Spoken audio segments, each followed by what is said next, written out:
এই লাহু আল হাদিস, এই জিনিসটাকে এটা বুঝতে হবে। এই মুহূর্তে সবচাইতে জরুরি কথা লাহু আল হাদিস।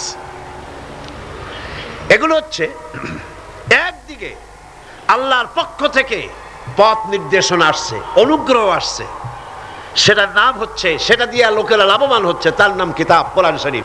অন্যদিকে ওই সব সৌভাগ্যবান ব্যক্তির পাশাপাশি এমন দুর্ভাগা লোকেরাও রয়েছে যারা আল্লাহর আয়াতের মোকাবেলায় ভিন্ন পদ্ধতি গ্রহণ করেছে। সেটা কি? তারা বিভিন্ন মনোমুগ্ধকর কথা বিভিন্ন জায়গা থেকে আমদানি করেছে। হাদিস শরীফে এসেছে, নজর ইবনে হারেস কুরাইশদের এক ব্যক্তি, সে বলল, তোমরা মুহাম্মদ সাল্লাল্লাহু আলাইহি ওয়াসাল্লামের বিরোধিতা করে কিছু করতে পারবে না, কারণ তারে তোমরা বলছো মিথ্যাবাদী, না তারে তোমরা বলছো যে তিনি গণক, তিনি জাদুকর।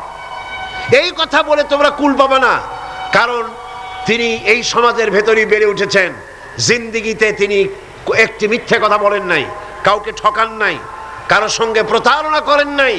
এই লোকের বিরুদ্ধে এই সমস্ত কথা বলে তোমরা কুলাইতে পারবে না। মানুষগুলি হেদায়েত হচ্ছে কি কারণে? এক রসুল দেখে আর এক কোরআন শুনে। কারণ কয়টা? দুইটা। কয়টা কারণ?